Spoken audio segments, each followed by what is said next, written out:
zai gansu idan ka shiga kan play store din za ka gani, za ka ga sunan Usaini Danko, duk wanda ka rubuta za ka ga Usaini Danko ne, amma wanda za ka gani din shine za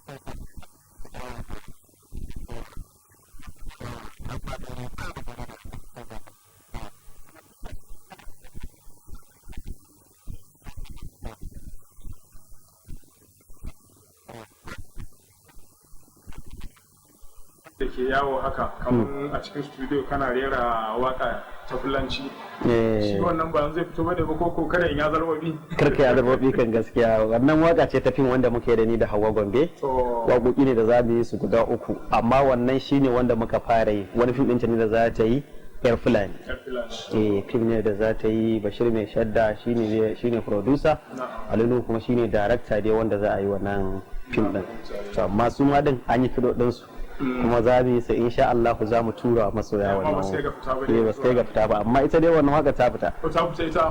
Ta fita gaskiya, an sake ta. Ni nan na yi da Hausa ita kuma tana da Fulatanci. Duk wanda ya kalle su na san ya san jama'a da dama sun kalle su. Gaskiya ne. To idan muka dawo ta bangaren abin da ya shafi nasarori da aka samu a rayuwa, to kan wannan tafiya ta shirya waƙoƙi, yanzu irin nasarori ne za ka bayyana cewa kan samu?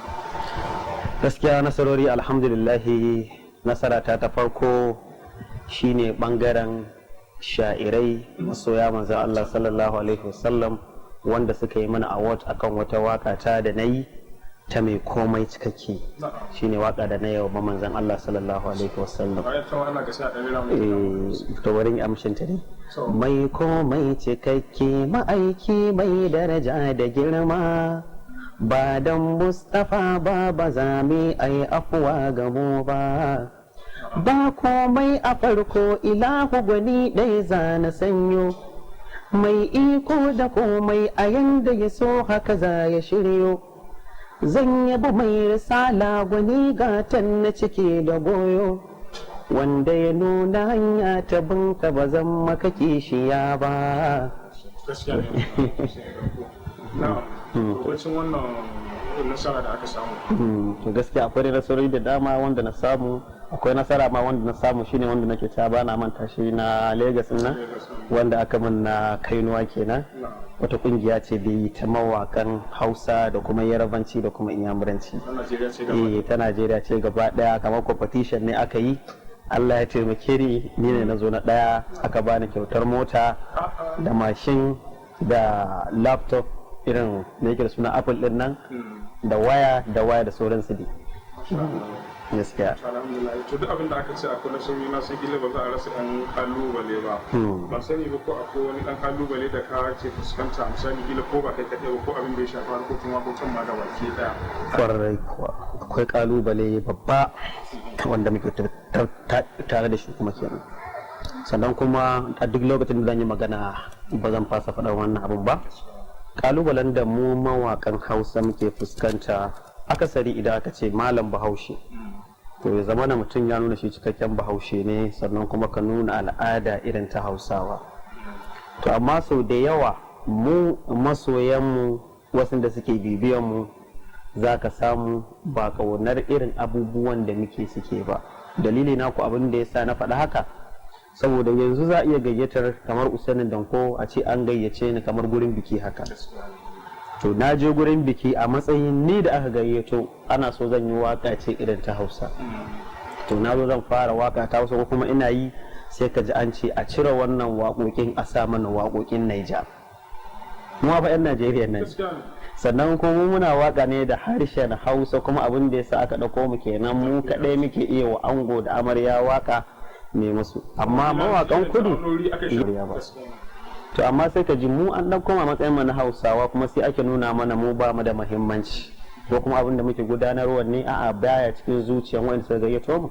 To na kan rasa irin wannan, amma mawaƙan mu da yawa ba ma ni kaɗai ba, ko da ke gaskiya ne zan iya cewa ba a mu, don saboda duk mutumin da zai dauke ni zan tambaye shi ne a'a ni kadai ne zan yi wasa a gurin ko kuma ba ni kadai bane, ba kai kadai bane, a to ina da abun nan muna da mawaka ko kuma a da mawakan kudu ne ko da na Hausa ne. Da aka ce mun da na Hausa ne ina jin daɗi, amma idan aka ce da na kudu ne nakan iya cewa ba zan maje ba, saboda ba zan je ba ina waka a ce a sauke ni ko kuma a kira wani mawaƙi, ko kuma kana cikin waka a sako baka wakar wani a ce kuma sai ka hau. Na ce ni ba na irin wannan, kawai na tsaya akan kaifiya ne saboda an ɗauko ne a matsayin bahaushe. Amarya da angon ta yi Hausawa ne ko Fulani ne sun ɗauko mu majiya Hausa ne, ko idan mutum yana so ko kuma kana so mu koma irin waƙoƙin kudin ba za mu iya ba, saboda al'adar mu daban da tasu. Waka ce muke, mu musulmai ne, sannan ko ba mu musulmai bane muna da kishin ƙasar mu, sannan kuma muna da kishin al'adun mu. To amma yanzu sai muke watsa da al'adun namu, muke aro al'adun wasu ba irin namu na Hausawa ba. A matsayin ka na Bahaushe an gaishe ka gurin biki, sannan kuma ka zo za ka fara wakata ka an ce ka cire a sa maka waƙoƙin yanzu, dole ka koma gefe ka zauna, sai kuma ka dinga sako a zuciyarka a to mu abin da muke ne bai da kyau, ko kuma a'a namu din ne ba a kishi. To kaga dole mawaƙi ya dinga jin zafin wannan abin. To har ga Allah ni ba ma ni ake irin wannan ba, an wa mawaƙan mu ne kusan guda uku a gabana wanda kuma ni ban ji daɗin abin ba. Mun je wani biki Sokoto da ni da Ado Gwanja da Nurayen Inuwa. Ado Gwanja yana cikin waka sai aka ce a cire wai a sa masa wata wakar da bido, wai ta ci miliyan ne ko me da yake ni ba ma bibiyan irin waƙoƙin su nake ba. Nurayen Inuwa zo zai hau waka sai aka ce shi ma wai a cire, wai da a sa masa wata wakar waye ne za a shigo da wasu yan gada. Na ji kuma tun da aka ce gada ai sai mu ji wakar Hausa, saboda mu Hausa mu muke gada, sai aka cire sai aka sako wata wakar Turanci. Wallahi tallahi a gurin miliyan dauki kaya na nace yara na su tashi mu tafi, muka tafi biki ne da dama aka gaito ni kuma na zo, an gani kuma an ga na zo din, kaga ban aiwatar da wani abu bari a ci bari in ci amman wulakanci. Amma abin da aka wayanan mawaka guda biyu har ga Allah shine ya zauna min a rai. Na dawo nake ta magana ina ta musu wani, ashe su ma abin ya bata musu rai. Ina fita da suka biyo ni suka to na ce to ai tunda in dai waƙoƙin turanci suke so sai su ɗauko mawaƙi, wannan gaskiya zan iya cewa shine ƙalubalen mu sai da ko kenan shahararren mawaƙi a arewaci, ko kuma bai kamata ma ce arewacin Najeriya ba, tunda kun ji da bakin shi har a Lagos ya je ya an so lambar yabo ya yi zara na ɗaya ya dawo. Shi ne kasance ba kuma a cikin wannan shiri na jarumai na wannan mako. Ga dukkanin mai son bada gudunmawa a cikin shirin kamar yadda aka saba yana ibada ta lamba CD8464648 amma tambayoyi masu ma'ana ko karin haske muke bukata a cikin wannan shiri. Kuma da wannan ne nake cewa a madadin shi bakon namu sai tako da muka samu damar tattaunawa da shi da dukkanin wanda ya taimaka shi wannan shiri ya zo gare ku. Ni Yasir Abubakar nake cewa kasance da mu wani satin domin ganin mu da kira wani bakon huta lafiya. Na waye gari cikin neman amsar tambaya, ina yunkuri zan tafi babu zato sai in tsaya, kamar ba lafiya so yayi mini mamaya.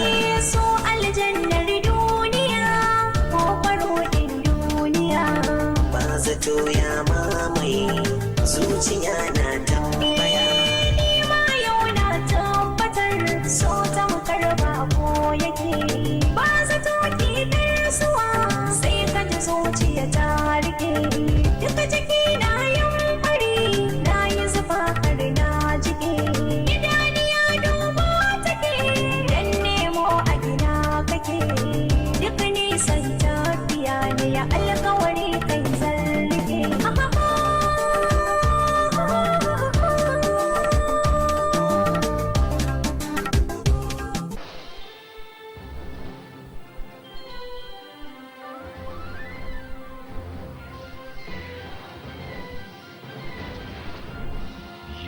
Watching KTTV, Katsina State Television.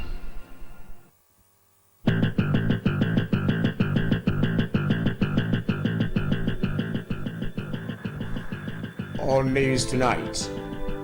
Katsina State government purchased textbooks worth over 4 million naira for state library. Katsina State Television resumes normal transmission as state government repairs damaged equipment. New officials of KTTB Chapel of NUJ solicit stakeholder support to move the union forward.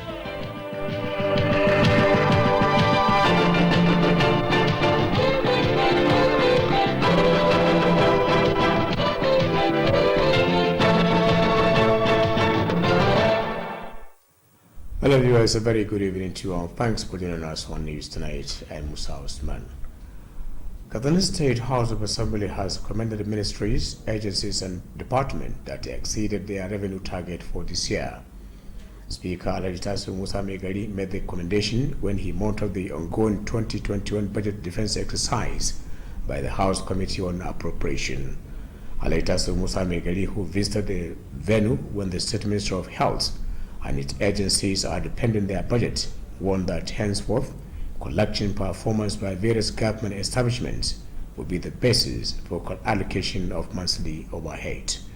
The Speaker urged government agencies to brace up in collecting revenue, adding that what was collected will be used to finance all the expenditures lined up in the budget. The Appropriation Committee Chairman Aliyu Sabu Muduru described as an impressive move where many ministries, agencies and departments exceeded their revenue target as of October this year. Aliyu Sabu Muduru said a commendation letter will be issued to all the respective ministries or agencies that either attain or exceed their revenue targets. Katsina State government has spent over 4.3 million naira for the purchase of different textbooks to Katsina State Library Board. The Commissioner of Information, Culture and Home Affairs, Alhaji Abdul Karim Hayasarika, stated this when he launched the books at an occasion held at the board. Correspondent Usman Salisu has details of the report. The Commissioner Alhaji Abdul Karim Hayasarika, represented by Director of Information who oversees the Office of Permanent Secretary Alhaji Habib Bello Usman, said the current state administration under the leadership of Governor Aminu Bello Masari has made education as its top priority, which prompted the procurement of the textbooks. Alhaji Abdul Karim Hayasarika added that the textbooks were purchased to assist in carrying out various researches by students and academicians, as well as to improve teaching and learning in the state. He pointed out that from inception to date, the current state administration has bought such kinds of textbooks 5 times for different fields of learning. The Commissioner Alhaji Abdul Karim Hayasarika revealed that the ministry has recently signed Memorandum of Understanding on e-library for the registration and result checking for students with little fees. Alhaji Abdul Karim Hayasarika acknowledged the efforts of lawmaker for construction of e-library at Katsina State Library Board. While calling for judicial utilization of the textbooks, the Commissioner equally charged the management of Katsina State Library Board to continue giving adequate care of all textbooks brought to them. While calling for judicial utilization of the textbooks, the Commissioner equally charged the management of Katsina State Library Board to continue giving adequate care to all books brought to the board. In her remarks, the Executive Director of Katsina State Library Board, Hajia Zainab Yushaw Armaya, said the procurement of the textbooks was not a first of its kind. Hajia Zainab Yushaw Armaya noted that the categories of the textbooks purchased to the board include textbooks for pupils of nursery, primary, as well as students of secondary and higher institutions of learning. She called on people in the state to use the opportunity to expand their horizons of knowledge. The Executive Director, Hajia Zainab Yushaw Armaya, appealed to the state government to provide the board with permanent site to enable it to accommodate all the new textbooks. Hajia Zainab Yushaw Armaya expressed appreciation to the state government for its continuous support and cooperation to the board. The different textbooks purchased to the board include those for engineering, medicine, law, economics, accounting, sociology, political science, nursing science, Islamic studies, English, French and Arabic languages, among others. Usman Salisu Gurbin Mikia reporting for KTTV News. The Commissioner of Environment, Alhaji Hamza Suleiman Paskari, has called on people in the state to remain appreciative of the various efforts being made by the Muslim administration towards control of the menace of flood and erosion. Alhaji Hamza Suleiman made the call while handing over site for the construction of flood and erosion control projects at Kulfi, Rimai, and Gidamutunda in Kulfi, Kankia, and Kusai local government areas, respectively. Details of the report will be brought to you in our subsequent bulletin. Meanwhile, Katsina State government has awarded contract worth millions of naira for the control of flood and erosion in Katsina metropolis. Similar projects were awarded in Batagrawa, Bindawa, Sandemu, Zango, and other local government areas. The Commissioner of Environment, Alhaji Hamza Suleiman Paskari, who handed over the site of the projects to the contractors, that the projects are part of the Masarled administration's Phase 4 flood and erosion project. Correspondent Abdullah Salis will file this report to be presented from our studio.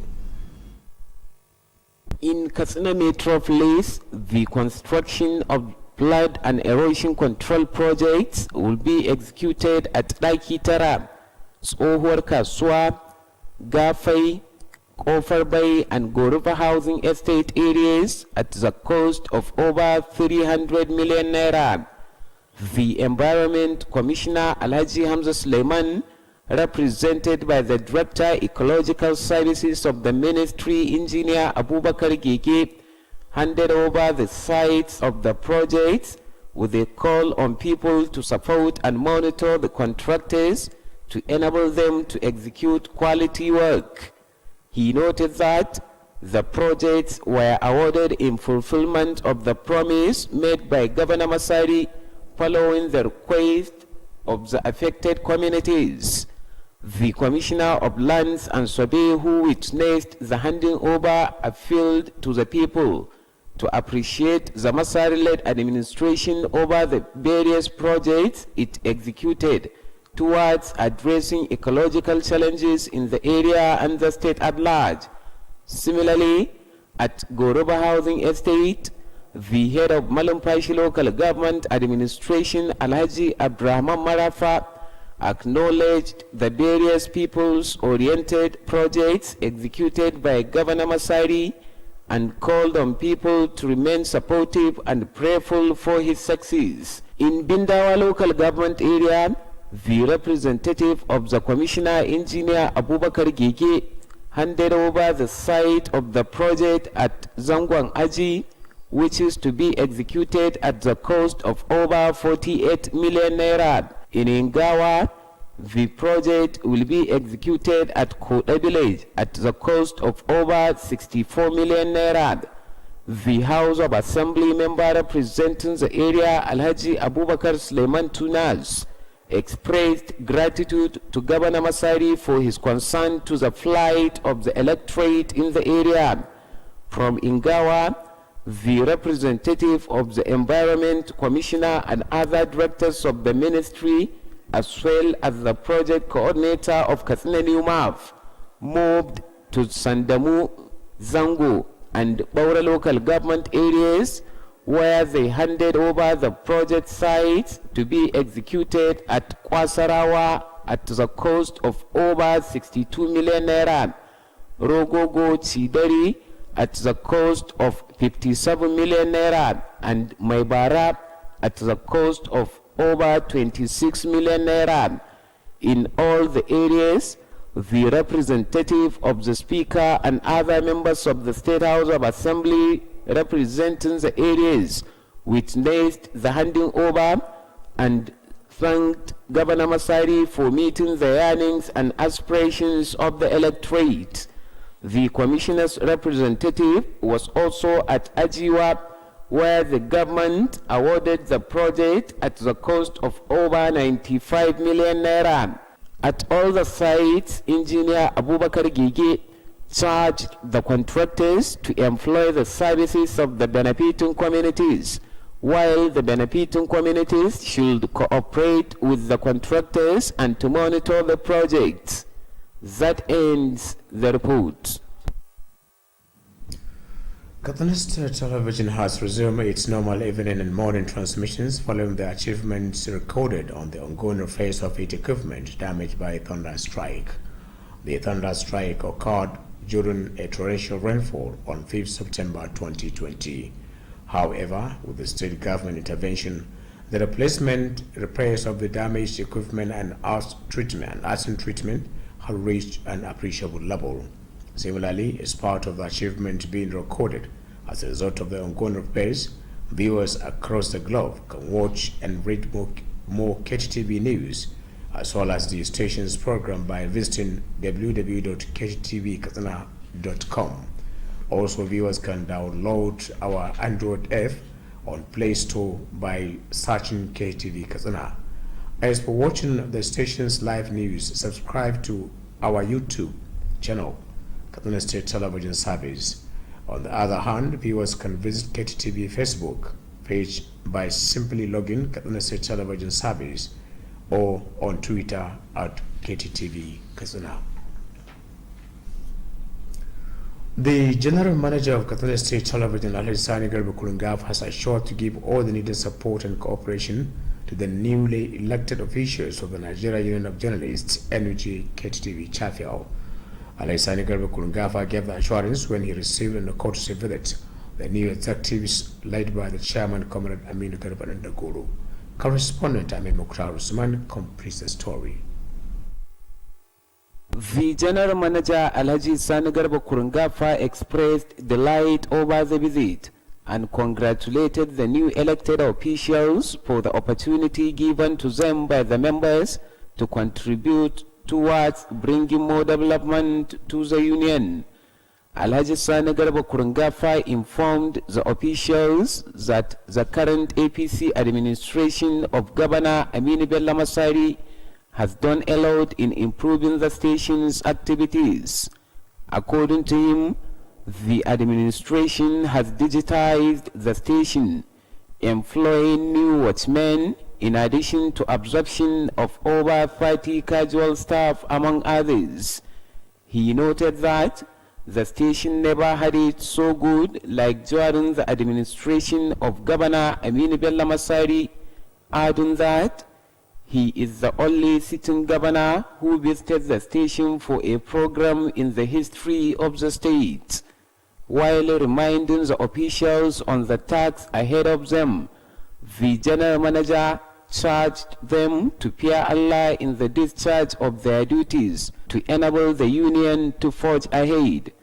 Alhaji Sani Garba Kurungapa also assured to look into all requests made by the Union with a view to enabling the management to intervene to address the problems. Earlier, the chairman of the Union, Comrade Aminu Garba Ndagoro, said they were at the office of the General Manager to express gratitude over the support and cooperation of the management over the successful conduct of the election. The visit also served as an avenue to solicit for more cooperation of the management in the discharge of their duties for the overall development of the Union. Comrade Aminu Ndagoro reminded the General Manager on the promise made by the management of the station to provide land for the construction of a secretariat of the Union. The chairman, who assured their commitment to bring more development to the Union, also spoke at length on how they received the mantle of leadership of the Union on financial aspects, among others. Ahmad Mukhtar Usman reporting for KTTV News. Meanwhile, the state chairman of the Nigeria Union of Journalists, Comrade Chukwura Sandan Ali, has enjoined the new officials of KTTV Chapel to work tirelessly to move this union to the next level. Comrade Chukwura Sandan Ali was speaking when he received on a courtesy visit the new officials of the union led by the chairman, Comrade Aminu Garba Ndagoro. The NUJ chairman, who congratulated the new officials over their victory at the just concluded election, charged them to carry everyone along for more progress. Comrade Chukwura Sandan Ali assured that the State Council would give all the needed support and cooperation to the new leadership to achieve the said goal. The energy chairman, KTB Chapel Commander Aminu Garba Ndogoro, said the visit was meant to seek for the cooperation of the State Council in the discharge of their duties. Commander Ndogoro called on the State Council to always contact the officials of the chapel on any matter concerning the members. Shortly after the visit, the state chairman, alongside other officials of the State Council, conducted the visiting official, a project embarked upon by the NUG Secretariat. We have more news and report after this commercial break. Don't go away.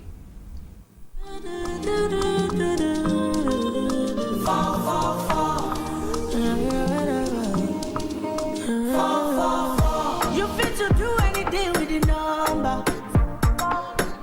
Everything is in no long thing with 444. No, they scatter your brain with plenty numbers. I beg you, ja, the number 444. Or any man of 4. Or just a low 444. Only my 4. My logo. Control code in your hand. 444. For meta is a metaphor. You can recharge for a time, you can subscribe for the time, anywhere you go, whatever you do, you can use the number.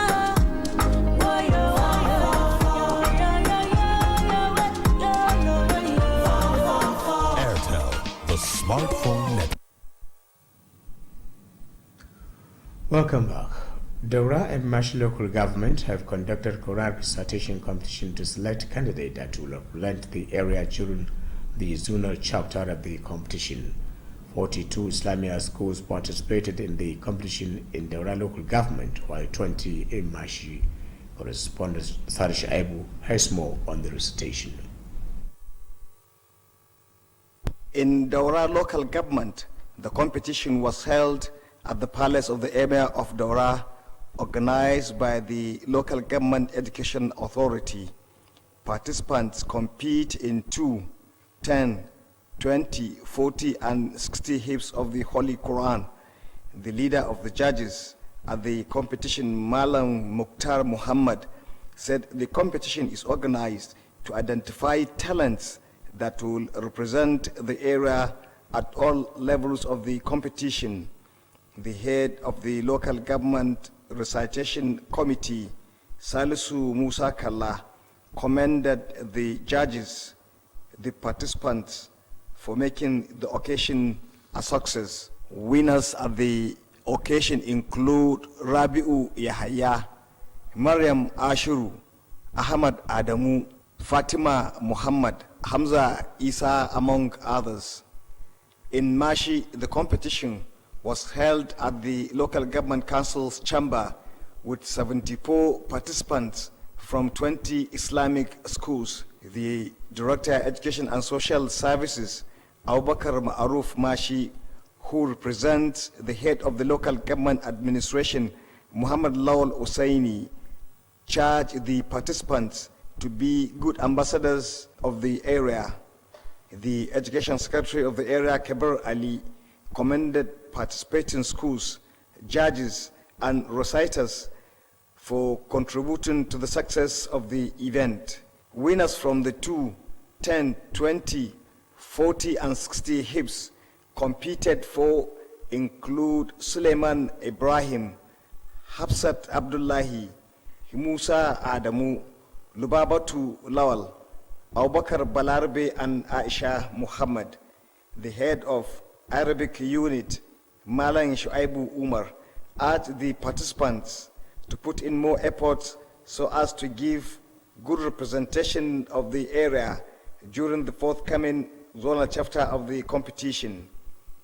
Sadish Aibu reporting from Daura Zone. Sandema and Mash local governments have distributed second phase of palliatives to people of the area. Items distributed include maize, guinea corn, and millet. Flagging off the distribution at Sandemu, the head of the local government administration, Badr Usman Kurai, commended Governor Aminu Bello Masari for leading the palliatives. He urged those assigned to distribute the grains to fear Allah in the discharge of their duties. Chairman of the Distribution Committee, Aliu Ado Galgalku, assured to be fair in the discharge of the committee's responsibility. In March local government, the Director of Personnel, Ambali Barao, flag up the distribution of the commodities. He said the local government was allocated 842 bags of sorghum, 143 bags of millet, and 674 bags of maize to be distributed to people from 143 polling units. The March local government APC chairman Sanusi Muntar Oguru warned the beneficiaries against stealing the palliatives, which was intended to cushion the effect of COVID-19. Members of the Councillors Forum Malum Fashikafur have visited some developmental projects executed by the Masar-led administration. The visit demonstrated their support and cooperation to the policies and programs of the incumbent state administration and its crusade of improving the living standard of people in the state. The chairman of the Forum, Kabir Ibrahim Central, made this disclosure when he visited KTTV in his room. Kabir Ibrahim Central, who was a one-time councillor representing Kafur Ward, said the project inspected include 40 kilometers road from Dei, Naalama, Gundawa to Wawar Kaza, the newly constructed Gora, Makaurachi, Gamzagu, Malamawa Road in Kafur local government, and Malamfashi Slaughter Slav. Others include construction of a junior secondary school Gora, Meshigi Asdam, and Malamfashi KTSTA substation, as well as the ongoing construction of Danja Asdam. Alhaji Kabir Ibrahim Central added that the visit became necessary considering the giant stride being made by Governor Aminu Bello Musari to improve the flight of the electorate. He noted that plans are underway to visit all the projects executed by the current state administration in Funtua zone. The chairman therefore assured to remain prayerful and supportive to Masari-led administration, policies and programs. Katsina State Police Command has paraded one Kamis Abdullahi who specialized in defrauding people, sending peg bank alerts. The police public relations officer SP Gamba Isa paraded a suspect at the command headquarters. The suspect was arrested following an intelligence report after succeeding in defrauding many people. According to the police public relations officer, the suspect, who was said to be from NDA quarters Kaduna, was arrested at Hunkwe Junction along Ranger Road. The suspect was apprehended after purchasing a Toyota Corolla car worth over 5 million naira and sent a peg alert to the victim. Similarly, the suspect is being accused of deceiving one Abdul Wahab of Ongwara Kali quarters by collecting his one phone X valued at over 185,000 naira. He confessed to commit the offenses, according to SP Gamba Isa, who said the suspect will be taken to court after necessary investigation. On a side note, the death has been announced of Alhaji Ali Iroketa, aged 64. Alhaji Ali Iroketa died after a brief illness. He is survived by 22 children, 3 wives, and many relations. The deceased was the one-time permanent commissioner of the State Local Government Service Commission. Among his children include Babangida Ali, a staff of Ali Keita, Nafiu Ali, and Masoud Ali, working with Treasury and Works Department of Keita Local Government, respectively. The head of administration of the area, Alhaji Mukhtar Amin Bakori, led some directors and other staff to condole the family of the deceased. Alhaji Mukhtar Amin Bakori described the death of Alhaji Ali Iro as a great loss, not only to Keita local government, but to the state in general. Prayers were offered for Allah to show mercy to the soul of the deceased and give the family the courage to bear the death. The delegation was also at the residence of Secretary Sulaiman Katsina, Alhaji Abdul Karim Kabir Usman, for a similar condolence visit. May his soul rest in peace. Amen. And with that, we conclude news tonight from our news desk. Thanks for watching and stay tuned.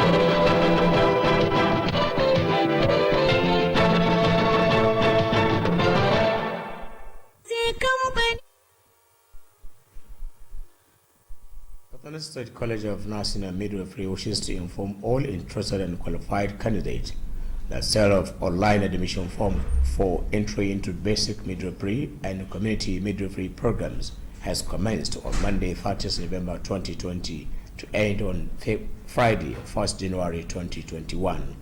All interested candidates must possess the necessary requirement for the programs.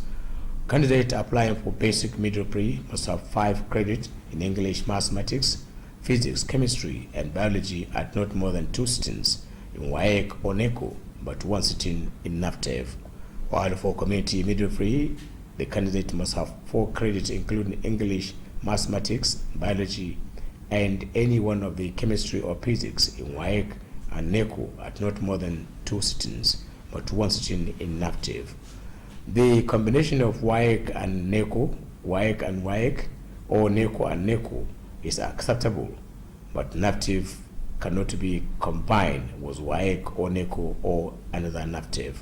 For details, applicants should visit the website of the college, www.konamcat.edu.ng. Science Management.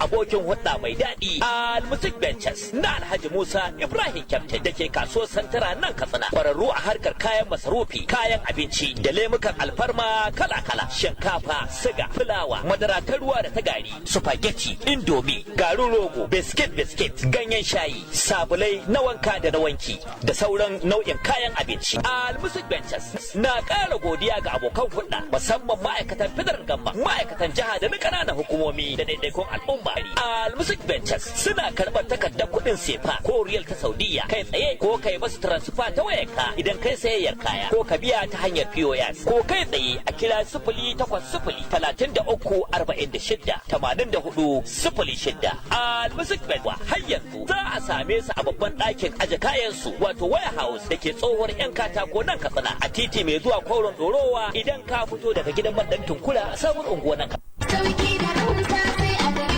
Greenhouse Katsina cibiyar kasuwanci mai tafiya daidai da zamani. An kawo atamfofi manya da ƙanana, ga lesussuka da material akwai kuma shadda trouser, ga bangaren jukkuna da takalma na mata da na maza, akwatunan troli, kayan yara 'yan kanti, takalman mata manya da ƙanana, akwai kuma dogayen riguna na mata 'yan kwalisa, akwai shagon waya salula da kayanta, nau'in wayoyin android da masu balatsai na zamani, ga kuma bangaren kayan dinki, sayan ɗaya ko sari, nau'in zanurruka da zub akwai kuma zaren ulu da mata masu aikin saka. Mu leƙa bangaren kayan kicin, za ku ga kuloli da plate da duk wani nau'in kayan kicin ana saidawa. Akwai bangaren awarwaro 'yan kunna da sarka, ga kuma bangaren kayan kamshi nau'i kala-kala. Greenhouse Katsina sun kuma kawo kayan electronics, za ku samu manya da ƙananan fridge ga kuma TV plasma generators da fankoki masu ɗaukar caji. Greenhouse Katsina suna nan a titin IBB daura da tsohuwar information daga tsallaken yamma a nan birnin Katsina.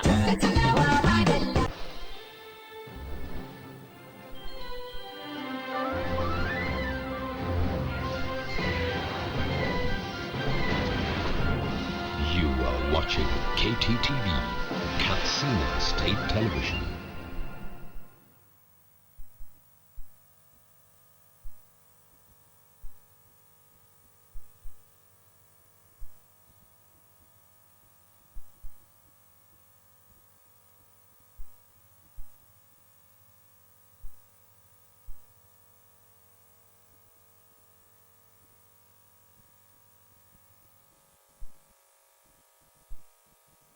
Hukumar gudanarwa gidan talabijin na jihar Katsina wato KTV na farin cikin shaidawa ɗimbin masu kallon cewa a sakamakon cigaban da aka samu wajen gyare-gyaren da gwamnatin jihar ke yi na kayayyakin da suka lalace da aka sami wato lambarin tsawa a lokacin da ake ruwan sama a watan Satumba. Yanzu za a dawo da shirye-shiryen na tashar kamar yadda aka saba a yi a da. Shirin yammaci zuwa dare da kuma shirin safe daga ranar Litinin wato 7 ga watan Disamban shekarar 2020. Ha kuma a ci gaba da wato za a ci gaba da wannan samun wannan gyare-gyare da yanzu ɗimbin masu kallon tashar a duk faɗin duniya na iya ganin shirye-shiryen wato shirta KTV ta samun labarai kuma samun labarai kai tsaye ta hanyar ziyartar shafin yanar gizo na tashar wato www.kttv.com, sauke manhajar KTV a wayoyin Android ta hanyar sanya KTV Katsina a cikin Play Store, sai kuma ziyartar shafin KTV na Facebook ta hanyar sanya Katsina State Television Service, sai ziyartar KTV channel a YouTube ta hanyar sanya Katsina State Television Service, sai kuma ziyartar shafin KTV na Twitter at KTV Katsina. Sanarwa daga Sani Garba Kurungafa, shugaban gidan talabijin na jihar Katsina KTTV.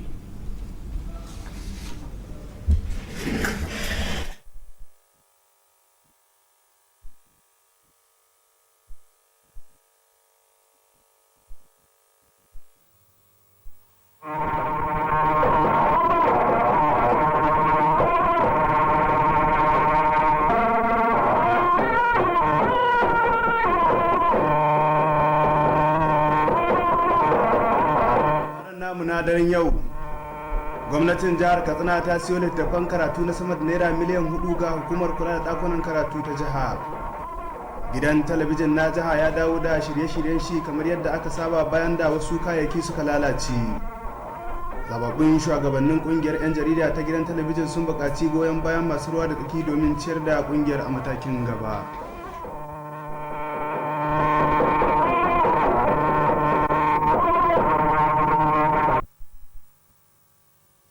Jama'a masu kallon gidan talabijin na jihar Katsina a daidai wannan lokaci, assalamu alaikum, ga kuma fasara cikakkun labarin wanda ni Usman Salisu Gurbin Mikiya na fassara kuma zan gabatar. Majalisar Dokokin Jihar Katsina ta yaba wa ma'aikatu da hukumomi da sassan gwamnati waɗanda suka wuce kiyasin kuɗin shiga da za su tattara na wannan shekarar. Shugaban majalisar Alhaji Tasu Musa mai gari ya yi wannan yabawar a lokacin da yake duba shirin kare kasafin kuɗin shekarar 2021 da yake gudana, wanda kwamitin kasafin kuɗi ke gabatarwa. Alhaji Tasu Musa mai gari, wanda ya ziyarci wurin a daidai lokacin da ma'aikatar lafiya da sassanta ke kare kasafin kuɗin su, ya yi gargaɗin cewa daga yanzu yanayin kuɗin shiga da ma'aikata ta tara shine zai zama manuniya akan kudaden tafiyar da ayyuka da za ta samu a wata-wata. Shugaban majalisar ya yi kira ga ma'aikatan gwamnati da su kara azama domin tattara kudaden shiga, inda ya kara da cewa kudaden da aka tattara su ne za a yi amfani da su domin gudanar da ayyukan da aka sanya a kasafin kuɗi. Shugaban kwamitin kasafin kuɗi na majalisar Alhaji Aliyu Sabin Muduru ya ce abin ayaba ne yadda ma'aikatu da hukumomi da sassan gwamnati suka wuce kiyasin kuɗin da aka tsara masu har ya zuwa na watan Oktoba da muke ciki. Alhaji Aliyu Sabin Muduru ya kara da cewa kwamitin kasafin kudin zai bayar da takardar yabawa ga dukkanin ma'aikatu da hukumomi da suka wuce kiyasin kudin da aka tsara musu. Gwamnatin jihar Katsina ta kashe sama da naira miliyan 4,300 wajen siyo littattafan karatu da dama ga hukumar kula da dakunan karatu ta jihar Katsina. Kwamishinan yada labaru, al'adu da harkokin cikin gida Alhaji Abdulkarim Yahaya Sirka ya bayyana haka a lokacin da yake kaddamar da littattafan a wani taro da ya gudana a hukumar. Ga ci gaban rahoton. Da yake kaddamar da sabbin littattafan, kwamishinan Alhaji Abdulkarim Yahaya Sirka, wanda ya samu kilcin daraktan watsa labaru wanda ke kula da ofishin babban sakataren ma'aikatar Alhaji Habib Bello Usman, ya bayyana cewa gwamnati mai ci a yanzu karkashin jagorancin gwamna Aminu Bello Masari ta baiwa ilimi fifiko, wanda ya sanya ta so irin waɗannan littattafan. Alhaji Abdulkarim Yahaya Sirka ya ƙara da cewa sabbin littattafan an so su ne domin taimakawa ɗalibai da malamai su gudanar da bincike gami da inganta goyo da koyarwa a jihar nan. Ya yi da cewa daga hawan wannan gwamnati ya zuwa yanzu ta so irin waɗannan littattafai sau 5 ga dukkanin ɓangarorin koyo da koyarwa a jihar nan. Kwamishinan Alhaji Abdulkarim Yahaya Sirka ya bayyana cewa ma'aikatar a kwanakin baya ta sanya yarjejeniyar fahimta akan gina ɗakunan karatu na zamani domin yin rajista da kuma duba sakamako ga ɗalibai ga kuɗaɗe kalilan. Alhaji Abdulkarim Yahaya Sirka ya ba da ƙoƙarin wani ɗan majalisa da yake gina ɗakin karatu na zamani a hukumar kula da ɗakunan karatu ta jiha. A lokacin da yake kira ga al'umma da su yi kyakkyawan amfani da dukkanin littattafan da aka so, kwamishinan ya kuma buƙaci shugabancin hukumar kula da ɗakunan karatu ta jiha da ta gaba da kula da dukkanin littattafan da aka kawo mata.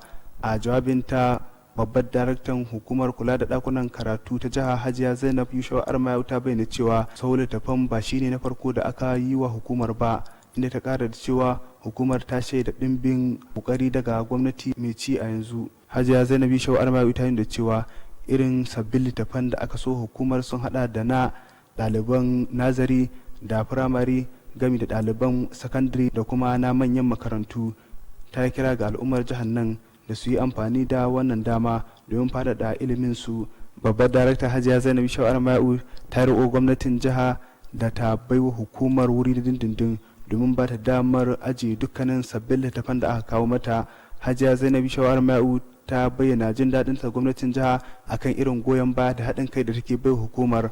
Ire-iren littattafan da aka so hukumar sun hada da littattafan nazarin kere-kere da sha'anin likitanci da nazarin shari'a da na tattalin arziki gami da na sashen kuɗi da nazarin halayyar bil'adama da nazarin siyasa da nazarin malamin jinya da nazarin ilimin addinin musulunci da nazarin ilimin turanci da faransa da na arabic da sauransu.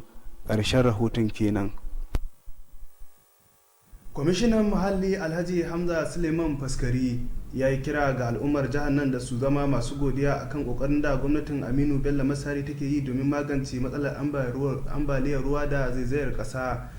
Alhaji Hamza Suleiman Faskari ya yi wannan kiran ne a lokacin da yake hannanta wasu filaye da za a yi gine-ginen aikin magance matsalar ambaliyar ruwa da zaizayar ƙasa a kurfi da rimaye da gidan mutum ɗaya da suke cikin ƙananan hukumomin kurfi da kankiya gami da ƙaramar hukumar kusa da.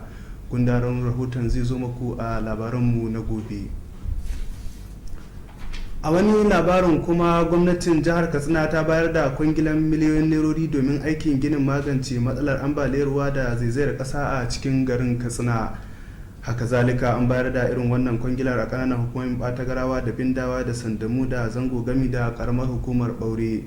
Kwamishinan muhalli Alhaji Hamza Suleiman Faskari wanda ya bayar da wuraren da za a gudanar da aikin ga dan kwangilar ya bayyana cewa aikin wani bangare ne na gwamnatin Masari kashi na 4 domin aikin magance matsalar ambaliyar ruwa da zaizayar ƙasa. Wakilinmu Abdulaziz Salisu ya haɗa mana wannan rahoton da za ku gani kamar haka. A ƙaramar hukumar Katsina kuma a cikin birnin Katsina za a gudanar da waɗannan ayyuka ne na shawo kan matsalar ambaliyar ruwa da kuma zaizayar ƙasa a unguwannin ɗaki 9 da tsohuwar kasuwa da gafai da ƙofar bai da kuma rukunin gidaje na goruba a kan kuɗi sama da naira miliyan 300. Kwamishinan muhallin Alhaji Hamza Suleiman wanda ya samu wakilcin darakta da ke kula da harkokin shawo kan matsalolin muhalli na ma'aikatar injiniya Abubakar Gege ya gabatar da wuraren da za a gudanar da wannan ayyuka tare da yin kira ga jama'a akan su bayar da goyon baya tare da duba yadda 'yan kwangilar ke gudanar da ayyukan domin ba su sukunin gudanar da ayyuka masu nagarta. Ya yi nuni da cewa waɗannan ayyuka an bayar da su ne bisa ga cikon alkawari da gwamna Aminu Masari ya yi bayan da al'ummar yankunan suka miƙa kokon bararsu ga gwamnati. Kwamishinan harkokin filaye da safiyo na jihar Katsina wanda ya shaida gabatar da waɗannan wurare ya yi roƙo ga al'umma akan su saka wa gwamnatin Masari tare da nuna godiya a gare ta bisa ga irin ɗimbin ayyukan da ta yi ta fuskar shawo kan matsalolin muhalli a ƙaramar hukumar Katsina da kuma jiha baki ɗaya. Haka zalika a rukunin gidaje na goruba shugaban mulki na ƙaramar hukumar malumfashi Alhaji Abrahman Marafa ya yi ba da ɗimbin ayyukan ci gaban al'umma da gwamna Masari ya yi, sai kira ga jama'a akan su kasance masu nuna goyon baya da kuma addu'a domin samun nasarar gwamnan. A ƙaramar hukumar Bindawa kuwa wakilin kwamishinan harkokin muhallin injiniya Abubakar Gege ya gabatar da wurin da za a gudanar da wannan aiki a zangon aji wanda za a kashe kuɗi da suka kai zunzurutu naira miliyan 48. A ƙaramar hukumar Ingawa kuwa za a gudanar da wannan aiki a ƙauyen Koda a kan kuɗi da suka haura naira miliyan 64. Wakilin yankin a majalisar dokokin jiha Alhaji Abubakar Suleiman Tunas ya bayyana godiya ga gwamna Masari akan kulawa ta musamman da yake bayarwa ga kyautata rayuwar al'ummar yankin daga karamar hukumar Ingawa. wakilin kwamishinan da sauran daraktoci game da babban jami'in gudanar da shirin newmap na jihar katsina sun ziyarci kananan hukumomin sandamu da zango da kuma karamar hukumar ɓaure inda suka gabatar da wuraren da za a gudanar da waɗannan ayyuka wanda suka hada da kwasarawa wanda za a gudanar da aikin akan kuɗi sama da naira miliyan 62, sai rogogo cidari inda za a gudanar da aikin akan kuɗi sama da naira miliyan 57, a yayin da za a gudanar da aikin shawo kan matsalar ambaliyar ruwan da zaizayar ƙasa a mai bara akan kuɗi sama da naira miliyan 26. a dukkanin waɗannan yankuna wakilin shugaban majalisar dokoki na jihar katsina da kuma mambobi da ke wakiltar yankuna a majalisar dokoki ta jihar katsina wanda suka shaida gabatar da waɗannan wurare sun gode wa gwamna Masari akan kulawa ta musamman da yake bayarwa ga kyautata rayuwar al'umma. Wakilin kwamishinan muhallin haka zalika ya ziyarci garin Ajiwa a karamar hukumar Batagarawa inda gwamnatin jiha ta bayar da aikin shawo kan matsalar zaizayar kasa da ambaliyar ruwan akan kuɗi zunzurutu sama da naira miliyan 95 a dukkanin waɗannan wurare. Injiniya Abubakar Gege ya yi kira ga 'yan kwangilar akan su tabbatar da sun sanya al'ummomin da za su amfana a cikin wannan aiki a sa'ilin da ya kuma yi horo ga al'ummar na su tabbatar da sun bayar da haɗin kai tare da duba yadda ake gudanar da ayyukan. Ƙarshen rahoton kenan. Gidan talabijin na jihar Katsina wato KTTV ya dawo gudanar da shirye-shiryensa kamar yadda aka saba bayan da aka samu nasarar gyara wasu kayayyaki da suka lalace a sakamakon tsawa da aka yi. Tsawar dai ta faru ne a lokacin wani ruwan sama a ranar 5 ga watan Satumba, inda gwamnatin jiha ta bayar da ɗauki na gyarawa tare da canza wasu kayayyaki da suka lalace. Haka zalika a sabili da gyare-gyaren da aka yi, masu kallo za su iya ganin mu a faɗin duniya ta hanyar ziyartar shafin mu na yanar gizo wato www.kttvkatsina.com. haka kuma masu kallon mu za su iya sauko da manhajar mu a Google Play Store ta hanyar KTTV Katsina. Don kuma kallon labarai kai tsaye za a iya ziyartar shafin mu na YouTube Katsina State Television Service. A ɗayan bangaren kuma masu kallo za su iya ziyartar shafin mu na Facebook da Twitter domin kallon mu. A wani labarin kuma janar manajan gidan talabijin na jihar Katsina Alhaji Sani Garba Kurungafa ya bayar da tabbacin bayar da goyon baya da haɗin kai ga zababbun sabbin shugabannin kungiyar 'yan jarida ta ƙasa reshen gidan talabijin na KTTV. Alhaji Sani Garba Kurungafa ya bayar da tabbacin a lokacin da ya karbi ziyarar sabbin shugabannin kungiyar karkashin jagorancin shugabanta Comrade Aminu Garba Dan Dagoro. Wakilinmu Ahmed Muktar Usman na da karashin rahoton. Janar manajan Alhaji Sani Garba Kurungafa wanda ya bayyana jin daɗin shi akan wannan ziyara ya kuma taya sababbin shugabannin murna akan damar da mambobin kungiyar suka ba suna su bayar da gudunmuwarsu ga kawo ci gaban kungiyar. Alhaji Sani Garba Kurungafa ya sanar da jami'an kungiyar ta 'yan jarida cewa gwamnatin APC a ƙarƙashin shugabancin gwamna Aminu Masari ta yi bakin ƙoƙarinta ta fuskar bunƙasa aikace-aikacen wannan tasha. Kamar yadda ya bayyana, gwamnatin ta mayar da tashar ta zamani baya ga ɗaukar sababbin masu gadi aiki, sai kuma ɗaukar sama da ma'aikatan wucin gadi 30 da gwamnatin ta yi da dai sauransu. Ya yi nuni da cewa wannan tasha bata taɓa jin daɗi ba kamar a lokacin gwamnatin Aminu Masari, sai ƙara da cewa shi kaɗai ne gwamna ɗaya tilo da ya taɓa ziyartar wannan tasha domin gudanar da shiri a tarihin jihar Katsina a sa'ilin da yake yin tuni ga shugabannin akan nauyin da ke kansu. Janar manajan ya yi kira a gare su akan su ji tsoron Allah subhanahu wata'ala wajen sauke nauyin domin ba su sukunin kawo ci gaban kungiyar. Alhaji Sani Garba Kurungafa ya kuma sha alwashin yin dubi akan bukatun da shugabannin wannan kungiya suka roƙa, wanda hakan zai bayar da dama ga hukumar gudanarwar tashar na ganin ta bayar da gudunmuwarta wajen shawo kan matsalolin da kungiyar ke fuskanta. Tun da farko shugaban kungiyar Comrade Aminu Garba Dan Dagoro ya ce sun zo ofishin janar manajan ne domin nuna godiyarsu da kuma jin daɗi akan goyon baya da haɗin kan da hukumar tashar ta bayar wajen ganin an gudanar da zaɓuɓɓuka lami lafiya. Ziyarar haka zalika ta kasance a matsayin wata kafa ga shugabannin kungiyar domin roƙon goyon baya da haɗin kai na hukumar gudanarwar tashar ta fuskar gudanar da ayyukansu don ganin an kawo ci gaban kungiyar. Kwamarat Aminu Ɗanɗagoro ya yi tuni ga janar manajan akan alwashin da hukumar gudanarwar tashar tasha na bayar da fili ga wannan kungiya domin gina ofishinta.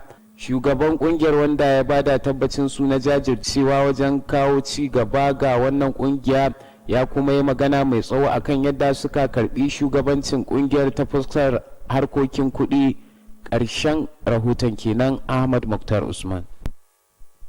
A wani labarin makamancin haka kuma shugaban kungiyar 'yan jarida ta ƙasa reshen jihar Katsina Kwamar Tukur Hassan Dan Ali ya yi kira ga sabbin shugabannin kungiyar na gidan talabijin ta jiha akan su yi aiki tukuru wajen kawo ci gaban kungiyar. Kwamar Tukur Dan Ali ya furta hakan ne a lokacin da ya karbi bakuncin shugabannin a ƙarƙashin jagorancin shugaban kungiyar Kwamar Aminu Garba Ɗanɗagoro. Shugaban kungiyar wanda ya taya su murna akan nasarar da suka samu ya hore su da su tafi da kowa don kawo ci gaban kungiyar. Kwamar Dan Ali ya sha alwashin cewar kungiyar ta jiha za ta ba su cikakken goyon baya da haɗin kai. Tun da farko shugaban kungiyar na KTTV Kwamar Aminu Garba Ɗanɗagoro ya ce ziyarar na nufin neman goyon bayan kungiyar ta matakin jiha wajen gudanar da ayyukansu yadda ya kamata. Kwamar Ɗanɗagoro ya yi kira ga uwar kungiyar akan ko da yaushe ta rika tuntubar shugabancin kungiyar na KTTV akan duk abin da ya shafe su. Jim kaɗan bayan ziyarar shugaban ya gewaya da su wani bangare na aiki da kungiyar ta jiha ke gudanarwa a sakatariyar. Kananan hukumomin Daura da Mashi sun gudanar da gasar karatun Alkur'ani mai girma domin zaɓar ɗaliban da za su wakilci yankunan a matakin shiya na gasar. Makarantun Islamiyya 42 suka shiga gasar a karamar hukumar Daura, inda makarantun Islamiyyu 20 suka fafata a karamar hukumar Mashi. Wakilinmu na shiyar Daura Sada Shaibu na da cikakken rahoton. Karamar hukumar Daura an gudanar da wannan gasa ta musabaka ce a fadar mai martaba sarkin Daura, wanda sashen ilimi na karamar hukumar ya shirya. Makaranta da suka shiga wannan gasa sun yi gasa ne a hizbi na 2 da na 10 da na 20 da na 40 da kuma na 60. Shugaban alkalai na ita wannan gasa Malam Muktar Muhammad ya ce an shirya ita wannan gasa ce domin a zakulo ɗalibai masu kaifin basira waɗanda za su wakilci karamar hukumar a dukkan gasanni da za a yi a nan gaba.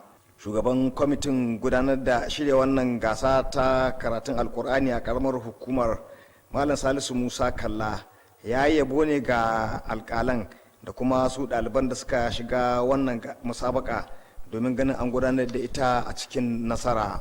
Waɗanda suka yi sami nasara a lokacin wannan gasa sun hada da Rabi'u Yahaya da Maryam Ashiru da Ahmad Adamu da Fadimatu Muhammad Lawal da kuma Hamza Ishaq.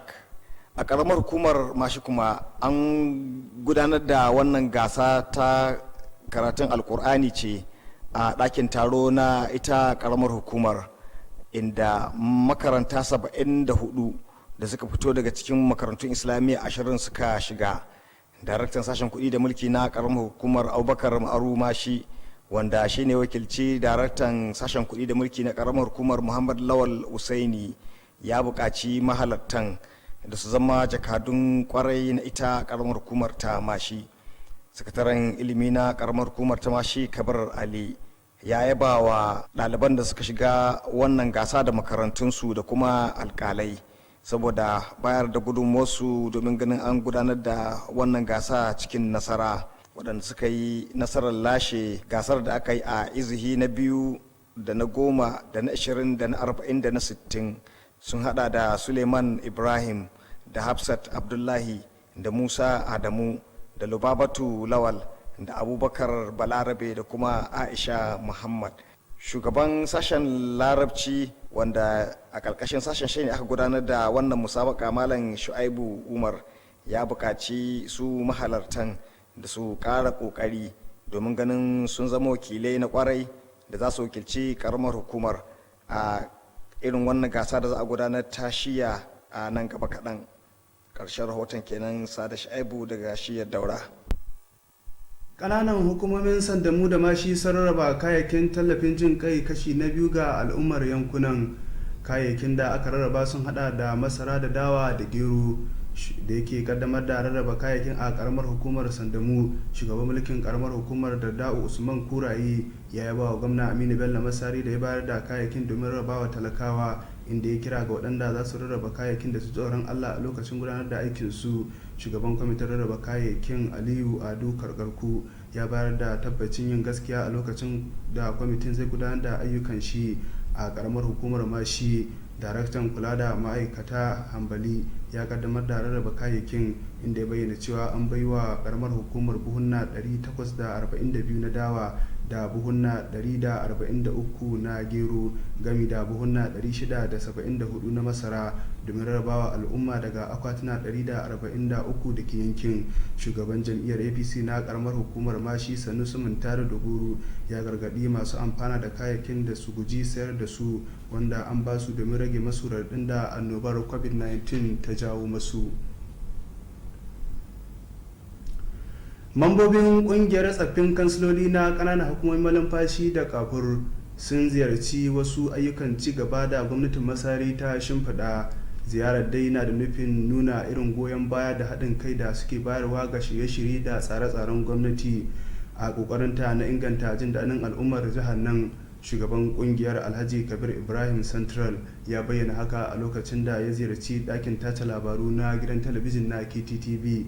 Alhaji Kabir Ibrahim Central, wanda ya taɓa kasancewa kansila mai kyautar mazaɓar kafur, ya bayyana cewa ayyukan da suka ziyarta sun hada da hanya mai tsawon kilomita 40 da ta tashi daga Dayi ta shiga na Alma ta shiga ta Guntawa zuwa Wawar Kaza a karamar hukumar Kankara, da kuma hanyar da aka gina daga Gora zuwa Makauraci zuwa Gamzago zuwa Malamawa a karamar hukumar Kafur, da kuma mayankar dabbobi ta Malumfashi. Sauran wuraren da suka ziyarta sun hada da karamar sakandare da aka gina ta Gora, da madatsarwa ta Mashiki, da kuma tashar mota ta KTSTA gami da aikin ginin madatsarwa ta Danja da ake yi a halin yanzu. Alhaji Kabir Ibrahim Santar ya kara da cewa ziyarar ta zama wajibi ta la'akari da irin kyakkyawan shugabancin gwamna Aminu Bello Masari na inganta jin daɗin al'ummar jihar nan, yayin da cewa suna kuma yin shirye-shiryen ziyartar dukkanin ɗimbin ayyukan ci gaba da aka gudanar a shiyar Funtuwa ƙarƙashin gwamnati mai ci a yanzu. Shugaban daga nan ya bada tabbacin zama masu addu'a da goyon bayan tsare-tsare da shirye-shiryen gwamnatin Masari.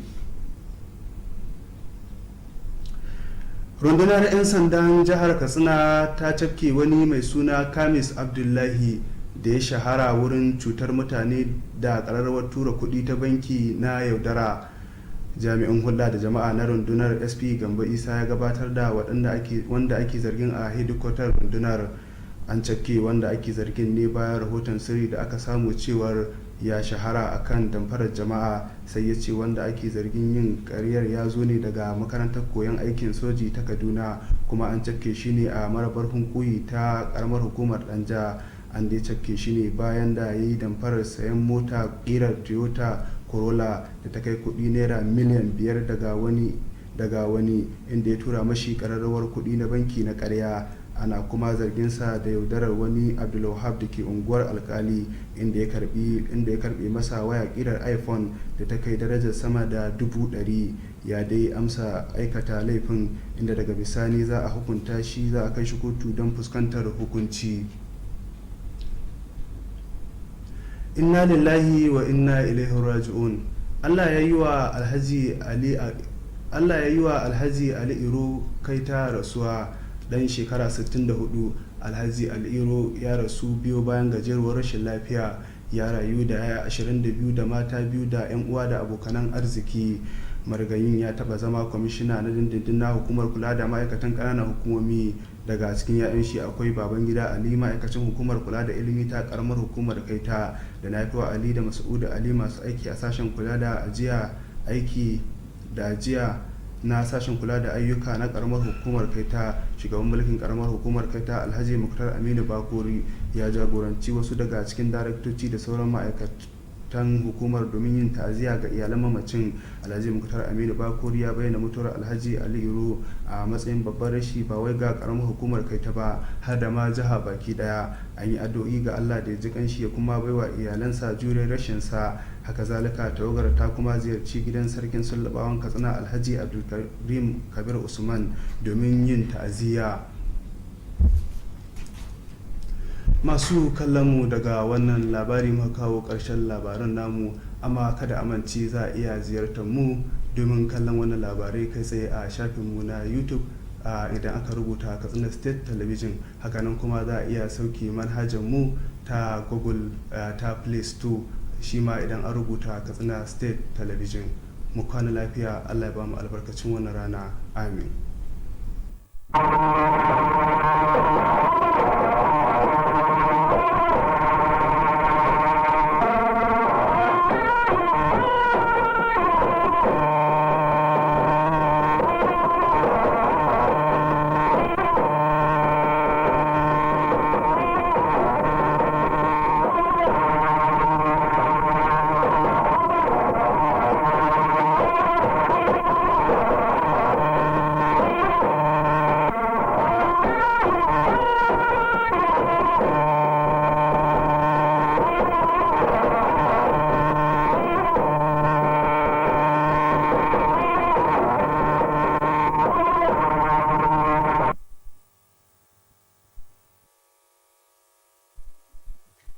The management of Katsina State Television KTTV is happy to announce that following the ongoing repairs at the station as a result of thunder strike experienced in September, normal evening and morning transmissions will resume from Monday 7th December 2020.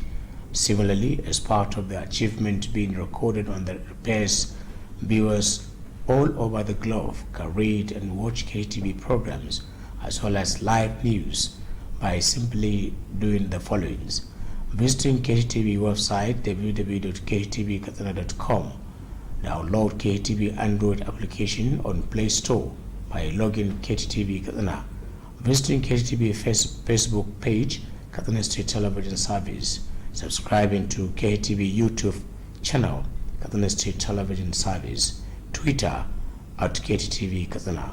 Signed, Sanigar Kurungafa, General Manager, KTTV.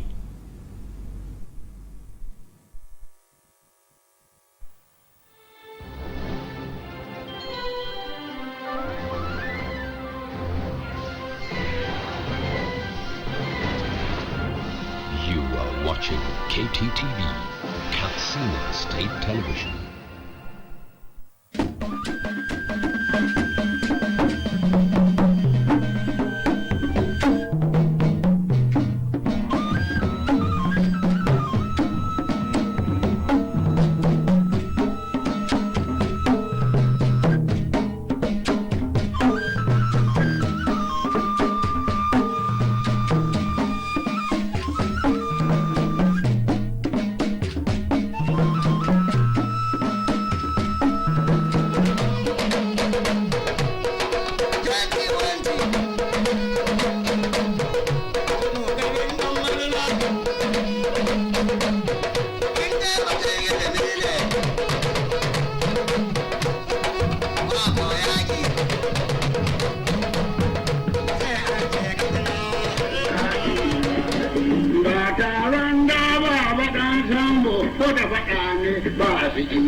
da bala ya so kai ka ga da kunan giwa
Our government commitment to the rights of citizens.